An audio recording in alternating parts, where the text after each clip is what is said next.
What's up guys, Woody here, back with another Mythgard video, and it's another new to Mythgard video. And today we are talking about paths and powers, or actually today, more specifically, we're talking about paths, and then we're going to be talking about powers in the follow-up video, which should be live 1 or 2 days after this one. Now, these videos are now available in 2 lovely places for you sexylicious people. You can get them on the What's Up Woody YouTube channel. They're still going to be going there, but they're also going to be going over on Team Rankstar's YouTube channel as well. Now, the benefit of over on Team Rankstar's YouTube channel is that they're also going to be in an article on Team Rankstar's website, which, have a guess, is teamrankstar.com. Over there, they'll be linked together. So, for example, once both the Path and Powers videos up there, they'll be linked together in a very short article, kind of reiterating what I'm saying in the video, but just in text form as well. So if there's any kind of tips or cards to talk about, then you can get them in text form over on the Team Rankstar website and Team Rankstar YouTube channel. But anyway, guys, let's jump into this new to Mythgard video. And as I said, today we are talking about, more specifically, paths. Okay, now for those who don't know, let's say you've played 1 or 2, maybe 3 games in Mythgard. You're brand spanking new. What the hell is a path? Well, if you've come from games like Gwent, a path is effectively a passive leader ability. It's the best way to see it and get your head around it. By passive, I mean you don't have to activate paths. By doing stuff with your deck in your game, paths will give you stuff back.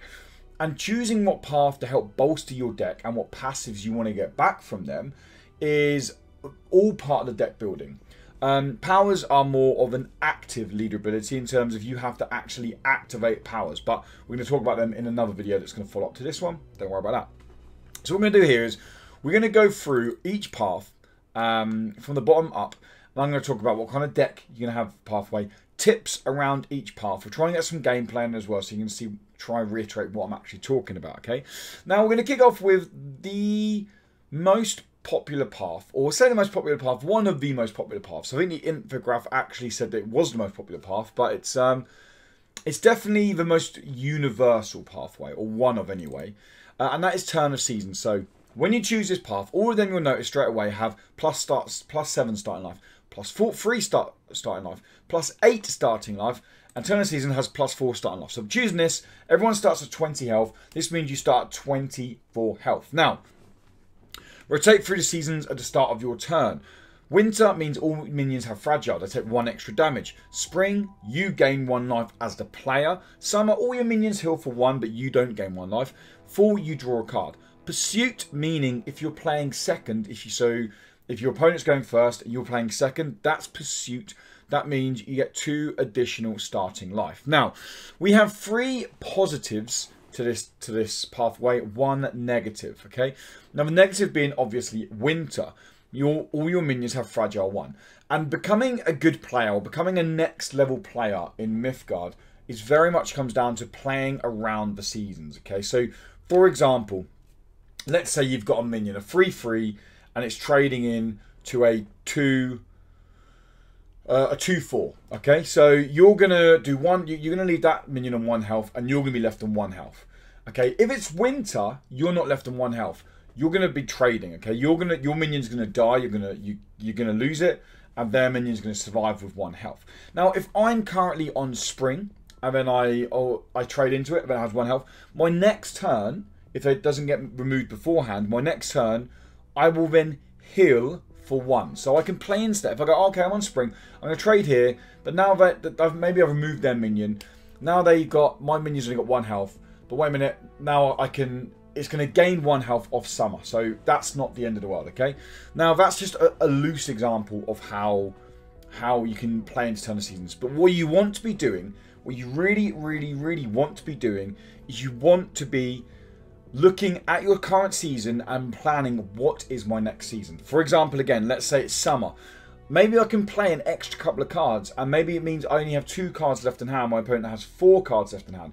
But let's say they're playing Rainbow's End for enchantments. Well, next turn, I'm going to draw 2 cards because it's fall. So I draw an additional card. Wait a minute, now that's fine, because I'm going to have 2 cards in hand. They're maybe going to play 2 cards, so they're going to go 2 cards in hand. Now I'm going to go to 4 cards in hand next turn. So actually I'm going to have a card advantage over them. They're only going to draw back into 3 cards unless they pull an enchantment. So knowing your seasons and reading your seasons, guys, is so important. This is where I see so many people make mistakes as new players or beginner players or players learn the game. is not playing into the next season. Always look at the next season. Now, the gameplay you can see right now that's going ahead. You can see on the far left-hand side of the screen, just above your profile picture, where my profile picture is, it says WUW, there is a little symbol, and it will say SP or SU or W. That is your current season. You'd actually need to hover over that, over your pathway to see what the season currently is. You can actually look at the tree anyway for an aesthetic clue, but you can look at that direct, tiny little shortened code, and that will tell you exactly what season is, and you'll know what season is coming next. Turn of Seasons, guys, is the most universal season, in my opinion. I would say if you're looking at making any deck that's mid-range, if you're looking at making any deck that even has control, you're looking at any deck, even aggro, like some aggro decks, not all aggro decks, but some aggro, mid-range aggro, not straight out aggro decks, you're probably looking at Turn of Seasons.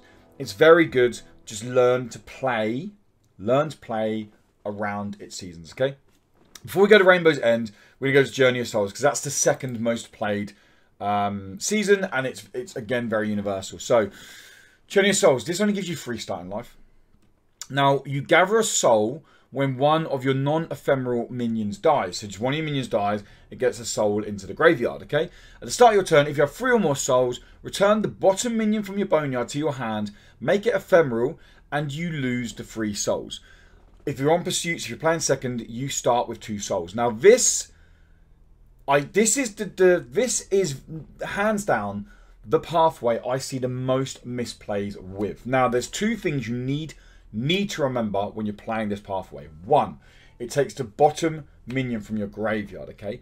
So if you haven't got any minions in your graveyard, so for example, when they're removing your minions because they're giving them ephemeral, whatever, you're not going to get a minion back. It's not going to give you a spell back, it gives you a minion. So it takes the bottom minion from your graveyard. You can set that up. Okay, let's say you've got 3 minions on the board, they've got 3 minions on the board. All minions are going to trade into one another, and the board's going to be wiped at the end of your turn. The minion you trade in first with is going to go to the bottom of your graveyard. So that's the first tip I have for this pathway, guys. Make sure you're dictating what minion you're getting back. Let's say you're playing mono red, okay? You're playing mono red rush. You've got a Trapezus out, you've got a Pup out, and you've got a Wyvern out, okay? It's turn 4. You're going to trade into all of them. What one do I want back? I'm probably going to want the Wyvern back because it's going to be 3 damage, rush damage to the face, and it has teleport, okay? So I'm going to trade the Wyvern first, and then it doesn't matter what order I trade the other 2 in. They just go on top. There's my 3 souls.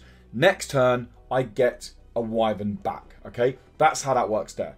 Also, if you're going to go one step further with that, the board clear works from left to right, okay? So it comes across the board like this, left to right. So if they play something like Thunderclap on your side of the board, or against you, your minions get cleared left to right. So if you feel like they're going to play a Thunderclap, if you feel like you're playing against blue and you're starting to get a bit of a smell of Thunderclap coming, if you position your minions, set them up as you want, left to right, then the minion that gets removed first on the left is the minion you'll get back as the bottom of your graveyard. Obviously, dependent that you have an empty boneyard or graveyard at that point. Now, on the flip side of that, okay, when you're attacking, let's say I'm on pursuit. Let's say they drop a Pup down, a 2-1 Pup, and I'm playing red-purple aggro, and I've got Rider in Shadows. Okay, I play the Rider in Shadows. I trade straight into the 2-1 Pup. They've removed the Pup. They're playing Journey of Souls. They have 1 soul now in their graveyard. We start with 2 because of pursuit. So that Rider in Shadows is a free play because next turn we're getting that back because we already have 2 souls. So that is a good proactive play. I can remove their minion. I've kept the board clear, and I'm going to keep card advantage because I'm getting a minion back next turn straight away. Plus, I'm drawing a card for going second as well. So that's what you need to look at. Always look at your souls, okay? Does committing this minion mean that actually I'm going to end up getting this card back for next turn? Let's say there's a Magmatite at the bottom of my boneyard, mid to late game. Does actually trading this minion in mean that, okay, I'm going to take 4 damage from the face next time because I didn't remove the minion. However, I'm going to get a Magmatar back next turn, and that's going to allow me to clear up lethal, or that's going to allow me to remove minions. That's what you need to be thinking about with Journey of Souls. It's very easy to think, oh, this is just an aggro path that I just throw on there and just smash stuff away and done and easy, okay? So that's Journey of Souls. One final tip is ephemeral, guys. Ephemeral is a very big keyword that I see so many people, especially again new players to the game, not take advantage of against anyway. Let's say they get their Magmatar back and they drop it on the board. Yeah, they kill your minions. It's a free ephemeral. You've got no way of dealing with it. But let's say you've got a Valkyrie Enforcer in your hand. That is the 2/2. Is it 2/2 or is it a 2/4? I think it's a 2/4 Valkyrie that when you play, it bumps a minion in the opposite lane back to your opponent's hand. Guys, ephemeral cannot be bumped back to hand. Ephemeral can't go back to the opponent's hands. It can't go to anyone's hands. So when you play that, that instantly removes ephemeral. Okay, ephemeral just dies. Same with temptation. If you use temptation on a minion who's got ephemeral, you steal that minion, you trade it into their face or another one of their minions, and then it dies. It doesn't go back to the hand. Okay, so if they're playing Journey of Souls and they've got a big unit out with ephemeral, then you can get rid of it with temptation. You can get rid of it with the port in green. You can get rid of it with Valkyrie Enforcer. I'm sure there's other cards. I'm not getting my head around here, but you don't need spot removal to get rid of it. You can play a bump back to hand to get rid of any card of ephemeral. That's kind of my stuff on Journey of Souls, guys. It's very good in aggro decks because you're playing small minions that are kind of trading in. That you're taking damage early on. Your minions are constantly trading. They're moving your minions. You're getting them back. Also, red decks, mono red for example, can struggle to keep a hand. You can burn for your hand very quickly. Journey of Souls can keep bumping cards back. They play a board clear, you get a card back. They play another board clear, you get a card back. It's very good at cycling your hand around and allowing you to keep your early 2/2s, 3/2 rush minions back in your hand. Control-wise, I wouldn't say this was very good. Okay, because you're normally getting bigger minions out that they're harder to remove. And then mid-range, it can work in mid-range. It can work in mid-range. The issue with Journey of Souls is if you don't play into it correctly, if they are playing against you well and they're not, and you're not getting the cards to draw cards, for example, okay, you can struggle to have some sustainability. You can struggle with card draw. You can struggle to keep your minions alive. I know it doesn't sound like much, but from turn of seasons, having the all minions heal by 1, you get to gain 1 life, draw 2 cards. They are all very, very good. And they can really make a difference to a mid-range / control deck, in my opinion. But anyway, let's move on to the more individual pathways now. Okay, Rainbow's End. Now, Rainbow's End and Fires of Creation are two pathways I get a lot of questions about. Mostly, how many enchantments should I run in this pathway? Should I run to make Rainbow's End worthwhile? Exactly the same with artifacts and when it comes to Fires of Creation. So if we quickly read this, so I'm just going to take a quick drink. If we quickly read Rainbow's End. Start with 7 life. So you start with a lot of life. Over double what you start with Journey of Souls. At the end of your turn, if the top card in your deck is an enchantment, draw it. So that's great. It's a great way of finding enchantments, okay? You may replace enchantments with any other enchantments. When you do, gain the replaced enchantment's mana cost as temporary mana. So you can put enchantments over enchantments and gain temporary mana. That's huge. Pursuit, your first enchantment you play may cost 1 mana less. That is huge, okay? So why don't we just play Rainbow's End with enchantments, okay? Because it's not giving us anything else. Now we're only getting the top ability if we're finding enchantments. If we're running 2 enchantments in a deck of 40, are we going to regularly find enchantments? No. Simple as that, okay? Then we're only getting the second ability if we actually get the first ability off to find the enchantments.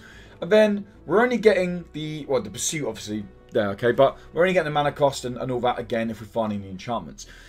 As a basic rule of thumb, for someone new to the game or someone looking to play around with enchantments, I would say Rainbow's End only gains value or only starts to get value when your deck consists of around, not exactly, around about 20% enchantments. That is 8 enchantments. 7, 8, 9 enchantments, okay, is where I would say Rainbow's End is definitely viable. If you're running 5 enchantments, I probably wouldn't run Rainbow's End. You're not going to be finding them consistently enough, okay? You're on 5 enchantments, you're on 12.5% running in your deck. It's not good, okay? You're not going to be finding the enchantments regular enough. You're not going to get the top ability off enough. You're better going something like Turn of Seasons as an enchantment deck if you're only running 5. Well, technically you're not running an enchantment deck if you're running 5 enchantments, okay? 20% of enchantments, in my opinion, 8 enchantments is where I would roughly put. It's how I do it. If I've only made 1 enchantment deck, but that's how I've done it in the past. If I've got 8 enchantments running, then I'm going to run Rainbow's End. If I'm running 6, but I really want to find them, then chances are I'll maybe run Rainbow's End. Okay, if my deck's built around those 6 enchantments, then I'll probably run Rainbow's End as well. Okay, 5, I wouldn't do it with any less than that. Obviously, anything over 8, definitely. But I would say anything over 12, you're very, very going to be low on minions. All right, you can have 28 minions, but then that means it's not taking spells into consideration. So I'd be careful. I would be very careful when it comes to running more than 12 enchantments in your deck. But like I said, that's basic rule of thumb. 8 enchantments, Rainbow's End, and it's very good. Okay, it's very, very good. If you're wondering how this second one works, basically just play let's say you've got a desert on the board. A desert is a 1-drop enchantment, I believe. I might be wrong on that one. And then let's say you play Giant Stairway over the top of it, which is a 5-drop enchantment.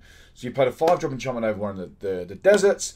You now have the Giant Stairway, but the 1 mana cost from desert then goes onto your mana cost as a temporary mana. So that's how that works. Okay, very good if you're running enchantments. Next, we move to Fires of Creation.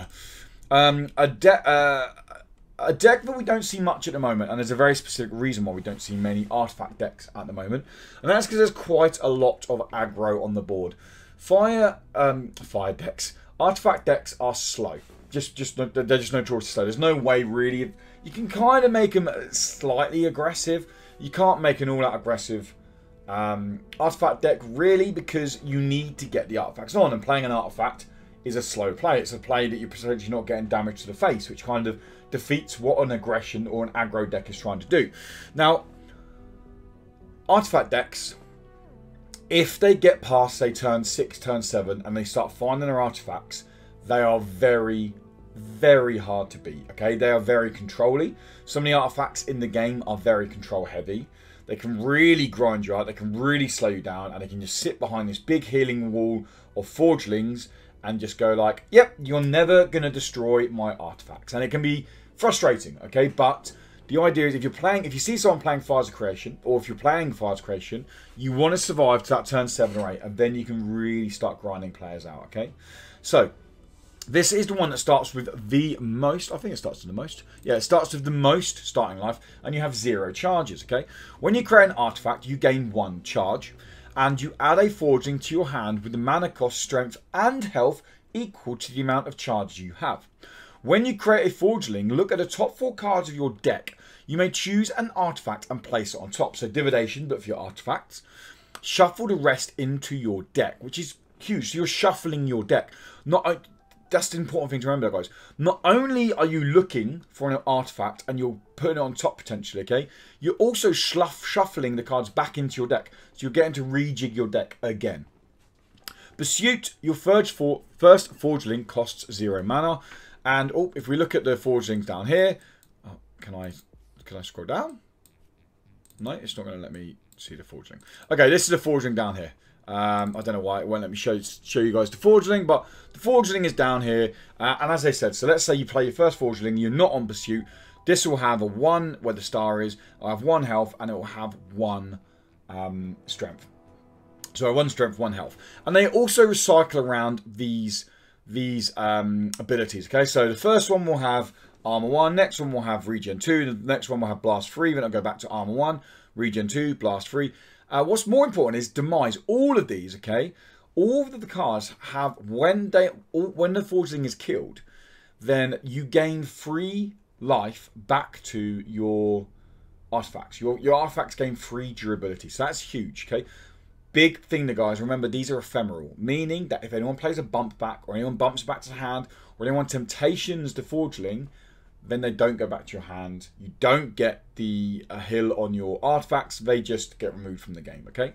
So this deck here, this pathway here, I would say exactly the same as I did for Rainbow's End. And that is that I would work on 20%. If I've got 8 artifacts in my starting deck, maybe slightly less on artifacts, purely because you get the divination. So that's a big difference here. If you're running 6 artifacts, I would probably still run Fires of Creation. 5 artifacts, possibly, but you're looking to maybe find all 5 artifacts. For an artifact deck to work, you normally want to be finding 50 to 60% of your artifacts minimum, okay? But when I've ran several artifact decks over the last couple of weeks. My favourite one is actually one created by Flake, which is like a stretcher control artifact deck. That ran, in my version, I ran 8 artifacts. And I played Fire's Creation, and pretty much every time I played a Forgeling and I was able to look at my card, I was finding an artifact to draw into, okay? And it was allowing me to set my artifacts up, it was allowing me to get control of the board. If you're running 2 artifact guys, do not run this deck. Even 3, 4, I'd even potentially argue at 5. If you're running 5 artifacts, I would even argue the fact that there isn't this is going to struggle to find the dividation. You're going to struggle to find the cards with the dividation. And if you're not finding an artifact in the top 4 cards of your deck when you play a Forgeling, that is huge. That is putting you back one step. That's slowing your deck down even more when it's already a slow deck. Okay. One last tip on artifacts, guys. But when you play artifacts, let's say I play Stretcher first. If they damage face, then say they do 6 damage to the face, and then 6 damage goes to my face, and 6 damage goes off Stretcher durability. Then let's say I play Dragon's Tooth in front of Stretcher. Now Dragon's Tooth is blocking Stretcher, and then it does 6 damage to Dragon's Tooth. So if you have several artifacts in hand, think about which ones you want to be throwing up first, which ones you don't mind being removed first, because that one can then protect all of your other artifacts. So sequence in play and artifacts can be very important, especially when it gets to late game with an artifact deck. And kicking on, guys, with our final path. I'm going to be honest, my least favourite path, it's not because I don't like the pathway, I'm not a huge fan of reanimate decks. I feel like they are far too easy to tech against. But again, one of the massive questions I get before we talk about Discus Arcadia is, what on earth is a reanimate deck? People in chat go, Woody, what's a reanimate deck? People are playing these decks, I don't understand what they are. A reanimate deck, in layman's terms, guys, is when using Discus Arcadia, your opponent is able to play the first ability. Okay, so it starts on night, so they switch to day. They discard a card. So they have, let's say they have Living Mountain, which is an 8 mana, 4 blue gem card. That's 12 strength and 12 power. You're not playing that until turn 8, really, are you? Because that's what mana you need. No, because what they do is they hit their power. So you have to activate your power. So it flips between 2 abilities when you activate your power. Okay, so you activate your power, and then it means you get to then flip to day. So it flips to day, you discard the Living Mountain, the 12/12 minion goes to your graveyard. You then, all the minions have Slayer, and every minion's opponents and your minions do 1 additional damage in combat with other minions. Now that you're thinking, well, okay, great, so what? They've got a 12/12 in the graveyard. That's out of the game now. I don't care why they're getting rid of that. Because then what they can do is then they can use other cards in the deck called necromatics, and there are other ways as well, where when that card dies, it's replaced by the bottom unit in your boneyard or your graveyard. And their bottom unit is a 12/12 Beast Living Mountain. Now this can go off as early as turn 4, really. Turn 3 if they're super lucky, but turn 4 normally is when it can go off. So by turn 4, they have a 12/12 on the board. How the hell do you deal with that? My issue with this is how you deal with it. When it comes back, it has ephemeral, and that means that you can just bump it back to hand, and it's an instant removal. Their big unit's just gone, okay? What they spent 3 or 4 turns building into is now shut down. So the way this works is you gain 6 starting life. You flip between 2 abilities when you activate your power. Night.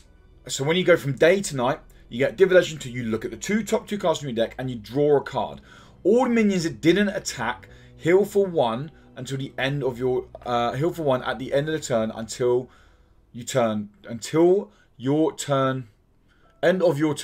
day. Sorry. So if you keep on this, you just don't attack. They keep healing. They keep healing. Keep healing. They can't buff above what their base health is, but they can heal. Okay. Then when you hit your power again, which is going to cost you 2 mana, you're then going to discard a card. And all minions are now going to have Slayer 1 and until night. Now, the pursuit, meaning you play second, is your powers cost 0 mana to activate first time. So it's a free play. You can on turn 1, you can activate from night straight to day. You can discard a card straight away, and you can start setting up that reanimate play. Now, should be worth pointing out, this doesn't have to be a reanimate deck. This this is... I feel like this hasn't, like, Discus Arcadia, I feel like in the future, with potentially future expansions or future cards that are going to come into Mythgard, we're really going to see the true colours start coming through. The ability, anyway, to give all minions Slayer is pretty damn awesome, okay? And then the ability to just look at the top of the cards and draw one. It allows you to cycle through your deck, okay? It allows you to go, I don't want that card, I want this card. I don't want that card, I want this card. If you're playing green... Okay, discard a card. You can throw away Born Again. Born Again, if you don't know, is a card that at the end of your turn, if it's in the boneyard, it comes back to your hand. So you don't have to play Reanimate. You can just play this with green. And you can just keep using it every 2 turns to draw cards. Keep popping in one of your powers and keep popping it to discard Born Again, draw another card. Discard Born Again, draw another card. Discard Born Again, draw another card. Okay, it's not the best way or the most efficient way of using Discus Arcadia, but it definitely works. It's a way of using the pathway. It's a pathway that is... It was played a lot when Reanimate was popular. People soon learned how to play against Reanimate. I've not seen Reanimate now for a very long time. We've now been kicked from the game because we're talking bad about Reanimate. So, but it's definitely a path I recommend you play around with. I recommend you play around with all paths, guys. But hopefully, well, that's the video, okay? This one is one I struggled to sit down and actually think, okay, what is the aim of this video? Is the aim just to show you the pathways? Like, what is the... How do we go about explaining this video? And the hard thing with it was... Okay, don't worry, we're booted from the game, it's fine. The hard thing with it was... There are going to be gameplay snippets over the video, but I feel like I'm saying stuff that people already know. But then again, I have to think that a lot of players will be jumping into Mythgard for the first time, whether that is in a year after this game, after this video launched, okay? So this is very much based at the new players. The players who haven't ever played Rainbow's End, haven't ever played Fires of Creation, they want to play it. How does it work? Hopefully that now gives you an information of how it works, okay? How the pathways work. But the best advice I can say, guys, if you're a new player to the game, is play all pathways. Even if, like, I know Reanimate's not my cup of tea. I don't really like playing Reanimate. Discus Arcadia is probably going to be my least played pathway, definitely for the foreseeable future. But because I've played it, I now know when I play against it, I now know how it works. And that is the best advice I can give to any advanced or new player that just sticks with Turn of Seasons. Just branch out. Just go, no, do you know what? I'm going to make an artifact deck. And I don't care. I'm just going to play against bots. I don't care. I'm going to throw what artifacts I've got in the deck together. I'm going to play around with Fires of Creation and see how it works. Because when you know how it works, you then know how to play against it. Best advice I can give you guys when you're learning pathways. Next video, we're going to be talking about powers and what powers suit your decks.